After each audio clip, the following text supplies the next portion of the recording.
প্রবাসীদের ভোটাধিকার প্রয়োগে নতুন এই পোস্টাল ভোটিং অ্যাপ কিভাবে ব্যবহার করবেন তার একটি তথ্যচিত্র তুলে ধরেছে নির্বাচন কমিশন। চলুন দেখে নেই সেই ভোট দেওয়ার প্রক্রিয়াটি। আপনার স্মার্টফোনের প্লে স্টোর বা অ্যাপ স্টোরে গিয়ে পোস্টাল ভোট বিডি লিখে অ্যাপটি ডাউনলোড করতে হবে। অ্যাপ খুলে রেজিস্ট্রেশন বাটন চাপুন।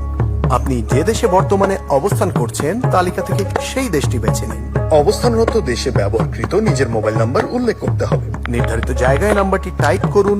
কিছুক্ষণ অপেক্ষা করলে উক্ত নাম্বারে একটি ওটিপি আসবে, সেটি দিয়ে নম্বরটি ভেরিফাই করুন। সবশেষে একটি পাসওয়ার্ড সেট করুন। এভাবেই আপনার অ্যাকাউন্ট তৈরি হয়ে যাবে। অ্যাপের লগইন অপশনে মোবাইল নম্বর সেট করে পাসওয়ার্ড দিন।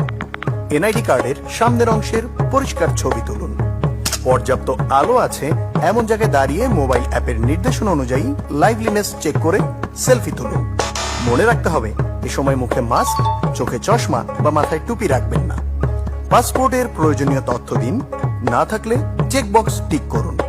যে ঠিকানায় ব্যালট পেতে চান তার পূর্ণ ঠিকানা সাবধানে পূরণ করুন।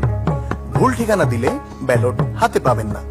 সকল তথ্য সঠিক দিলেই কেবল নিবন্ধন সম্পন্ন হবে। যদি নিবন্ধন কোনো কারণে সম্পূর্ণ না হয় তাহলে কি হবে? যদি আপনার নিবন্ধন সফল না হয় তাহলে নির্বাচন কমিশনের নির্ধারিত পদ্ধতিতে নিবন্ধন প্রক্রিয়া সম্পন্ন করা হবে।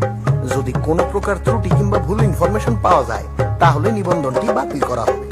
নির্বাচন কমিশন থেকে বাংলাদেশ ডাক বিভাগের মাধ্যমে আপনার ঠিকানায় একটি পোস্টাল প্যাকেট আসবে। প্যাকেটের ভেতরে থাকবে একটি বড় সাদা খাম, রিটার্নিং অফিসারের ঠিকানা লেখা বড় হলুদ খাম, ব্যালট পেপারের ছোট সাদা খাম, আপনার মূল ব্যালট পেপার। মূল ব্যালট পেপারে শুধু প্রতীক থাকবে, প্রার্থীর ছবি থাকবে না। আরো থাকবে একটি নির্দেশিকা যার পেছনে থাকবে ঘোষণাপত্র। ব্যালট পাওয়ার পর আবার অ্যাপে লগ ইন করুন। পুনরায় লাইভলিনেস চেক দিয়ে নিজের পরিচয় নিশ্চিত করুন। নির্দেশনা অনুযায়ী রিটার্ন খামের কিউআর কোড স্ক্যান করে ব্যালট প্রাপ্তি নিশ্চিত করুন। নির্বাচন কমিশন থেকে প্রতীক বরাদ্দ হলে অ্যাপে আপনার আসনের প্রার্থীদের প্রতীক দেখে নিন। পছন্দের প্রার্থীর প্রতীকের পাশে দিবেন একটা টিক, পাশে দিবেন একটা টিক। ভোটটা বাতিল হবে যদি চিহ্ন থাকে একাধিক। ব্যালট পেপারে টিক অথবা ক্রস চিহ্ন দেওয়ার পর ব্যালট পেপারটি সাদা ছোট ব্যালট খামে ভরে বন্ধ করে দিন। এরপর ঘোষণাপত্র পূরণ করে ব্যালট খাম সহ বড় হলুদ খামে ঢুকিয়ে খাম বন্ধ করুন। যত দ্রুত সম্ভব নিকটস্থ পোস্ট অফিস অথবা পোস্ট বক্সে জমা দিন। ব্যবহার করুন অফিসিয়াল লিংক অথবা অ্যাপ। কোড অথবা পাসওয়ার্ড কারোর সাথে শেয়ার করবেন না। ব্যালট পেপারে একটি মাত্র টিক বা ক্রস চিহ্ন দিতে হবে। আপনার ভোটের গোপনীয়তা বজায় রাখুন, কারোর সাথে শেয়ার করবেন না।